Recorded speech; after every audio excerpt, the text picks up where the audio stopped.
Le réseau des femmes pour la protection des droits des femmes et enfants, REFEDEF, a organisé en date du 29 février 2024 un atelier d'un jour à l'intention des chefs coutumiers, organisations non gouvernementales, des acteurs de la société civile, des représentants du gouvernement congolais ainsi que des partenaires techniques et financiers.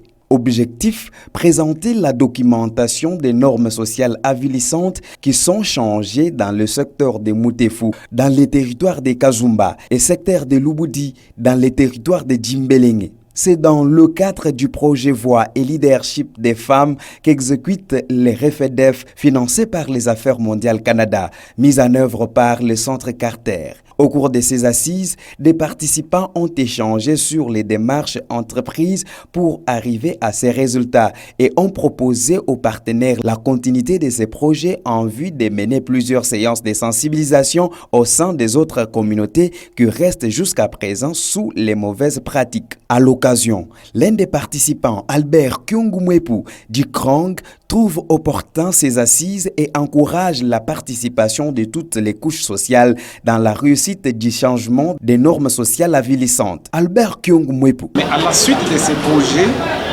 il y a eu des changements acceptés par la communauté, portés par les chefs coutumiers, notamment en ce qui concerne les unions conjugales des femmes, tous les différents traitements avilissants qui étaient imposés à la femme.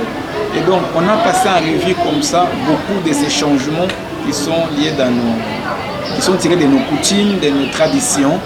Et c'est ce que nous sommes en train de capitaliser autour de cet atelier. C'est son sentiment de joie.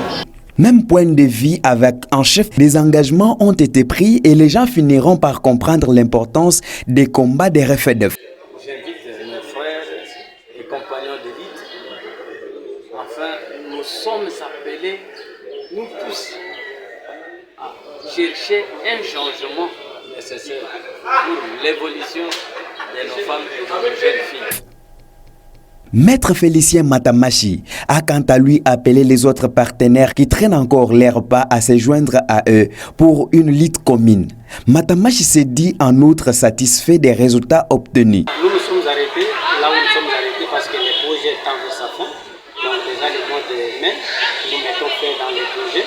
Et il y a beaucoup de partenaires, par exemple nous avons aussi à juste titre apprécié la présence du BID qui est aussi un partenaire non à négliger, aussi à l'État congolais, parce que tout d'abord lié à l'État congolais. Donc l'État aussi congolais peut nous subventionner et nous donner des fonds pour que nous puissions continuer avec la lutte que nous avons déjà commencée.